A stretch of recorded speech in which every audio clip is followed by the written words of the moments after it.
He's an author, a poet and an athlete. Today we bring you the story of Kimathi Kaumbutho, who left Kenya for the United States back in 2009 with hopes of becoming a professional footballer. However, 8 years later and Kimathi is back in the country to use his experience to nurture tomorrow's athletes. Welcome to the show. It's something that every athlete looks for and searches for, and that is just to be able to rest your head at night and know that you have done everything with the talents that you are given. It's not even about being the best in the world. It's more about being the best that you can possibly be. Move, Aiden. Aiden, move. Thank you. Kimathi Kaumbutho was born and brought up in Nairobi. He attended Braeburn School for his early childhood education, and it was while there that Kimathi discovered his love of football. I always wanted to play. I wanted to play at a high level. Specifically, I wanted to play for Arsenal, and that was my dream since a small boy. And I played for many different clubs here in Nairobi, all the ones that we know, the Ligindogos, the Ujuzis, all these different clubs. And one thing that we always lacked was an opportunity. There was no way that you could really access the opportunities that I wanted to get, and there was nobody who had done it at the time. Fortunately for him, luck was on his side. Through the efforts of his father, he received a once-in-a-lifetime opportunity to attend soccer trials at the prestigious IMG Academy in Florida.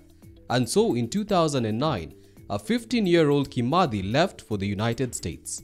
I was anxious, I was nervous, but I was also extremely excited because this is everything that I could have ever asked for. I played as hard as I could to try and get something, and after that trial, the coaches now spoke with my parents. They said they would like me to join their full-time program. And that was, I think, when it got real for me, because you tend to have dreams when you're younger, but you don't really know what they entail. You don't realize that they entail you leaving home completely, and at the age of 15 you're still very attached to your parents and them supporting you. And so I just left them, and it was tough for me because in the beginning I didn't know. I was very nervous. I had a lot of anxiety.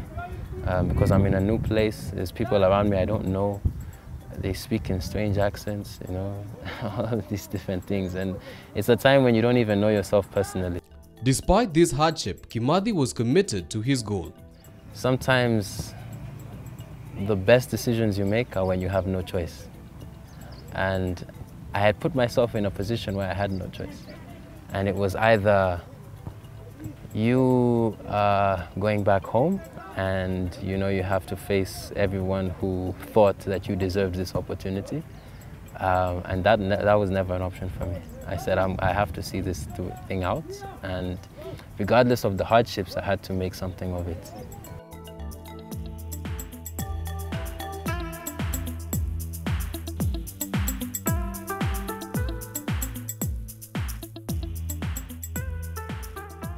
So the first year went smoothly. Second year I started to get better. By the third year I was playing on the best team in the academy at the time, and managed to attain a scholarship to play in university.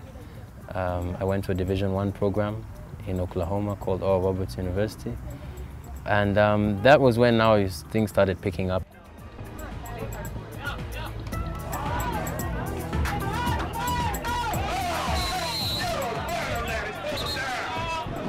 The way the college system works in the US is once you finish, or once you're of age, around 18, 19, you get offers from colleges. And the colleges you play for, of course, they're all different levels, different leagues.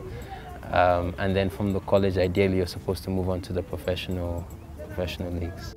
And in 2016, after having led his team to victory in their national championship and being voted as the best centre-back in his division, Kimathi graduated and was now ready to pursue a career in football.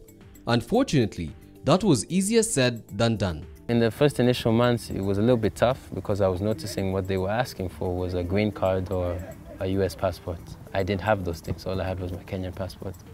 First month, nothing happened. Second month, nothing happened. Third month, nothing happened. And it reached a point where by my fifth month, I was thinking to myself, okay, where is this thing really taking me? However, as Kimathi was about to lose hope, he was finally scouted by FC Lahti, a first division team from Finland that was interested in having him play for them. And that moment, I think, for me was probably, I don't know how to describe it. It was like a movie almost. You know, the culmination of everything you've tried to do your entire life finally coming to fruition. And it was very unreal for me. But this was not meant to be. Just 2 weeks later, FC Ladi rescinded their offer because at the time they could not sign another international player. This was the final straw for Kimathi, and at just 22 years of age, he decided to hang up his boots. There's the 1% of football players, you know, the Cristianos, the Ronaldos, the Messis. Those are the players who everybody looks up to, who live a lifestyle that, you know, many of us can't imagine. And then there is the top 7% or top, I think they say 30% who are now, you know, playing in the professional ranks. These are high quality players who have a lifestyle that is, but then what they don't talk about is the 70% of players who are still struggling. You know, they live contract to contract, you know, get injuries, different things, and they're just, you know, in going down from semi-professional to professional, and that's basically where I was. Kimathi relocated back to Kenya, but instead of feeling sorry for himself, he decided to share all he had learnt with the young generation in the country. So in 2017, he joined Green Sports Africa as one of their sports academy directors. Go there. Alex, do you see how it works? We're an organization that bridges the gap between talent and opportunity, specifically at the moment through football.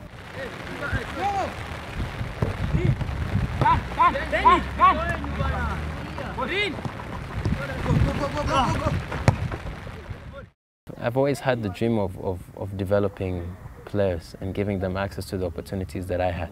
Because one thing I realized when I went on that side of the world is that there are kids here who are extremely talented. It's only that the opportunities are not well balanced. The academy has over 60 athletes that they train and has even had 3 of their players receive scholarships to play abroad. But what makes them different from the other sports academies in the country? What you notice with many academies is they have many kids from the ages of 7 to around 13. I mean, you find kids playing everywhere. But what happens is now that kid starts to, you know, maybe they go to boarding school. Maybe they start, you know, once they're in high school, now exams become important. And now the kid's development is stunted because he's in school. So the model that seemed to work for us is if we actually partnered with the schools and put our academy system within the school. That's how we have access to these kids year-round. In addition, Kimathi says that the training they offer is more than just simply focusing on the physical, technical and tactical aspect. Who wants to read this, what's on the board? Can you guys see it? Jimmy James, stand up. Whatever the mind can conceive and believe, it can achieve. Yes. So that was always one thing I noticed when I was playing abroad, is the mental side of the game is extremely important. And so some of our sessions, our classroom sessions, we talk about things like goal setting.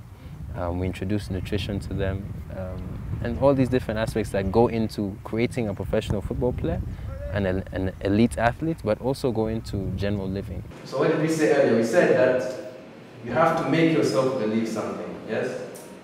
This desire to have a positive impact in people's lives doesn't end when he's off the pitch. He has also written a book titled To Chase a Dream in Nairobi and is also a spoken word artist, both of which are aimed at inspiring and enlightening others. The greatest test of any education system is real life. But thousands of Kenyan graduates leave school and realize life's questions aren't multiple choice. Out here, a job has become the hardest answer to find. That explains how you can study your whole life and still have 2 options. A, work for the money, or B, stay desperately unemployed. Next one, let's move here. You've gone in, and it's harder for him to make that pass. Kimathi's dream is to have a world-class football academy that will enable children from all over the African continent dare abroad and attain the opportunities they require to achieve their dreams, because to him, going abroad is an important step in life. It was the best decision I ever made in my life, yeah. Despite all the difficulties, and it made me into somebody somebody who I needed to be. Yeah, and it gave me a lot of exposure to come and give back to some of these kids.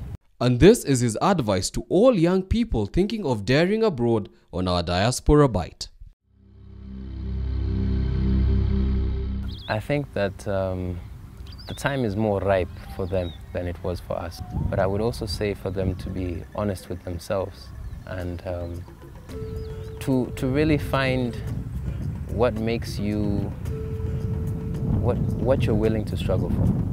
Yeah, if you can find that thing in your life, then I think it makes it so much easier. There's no greater gift in life than to work hard at something worth doing. Conceive it, believe it, and achieve it. This is the advice that Kimathi has for each and every one of us. Well, that is all we had for you today. Be sure to tune in next week as we bring you more inspiring stories from all across the globe. Until then, my name is Michael Zimati.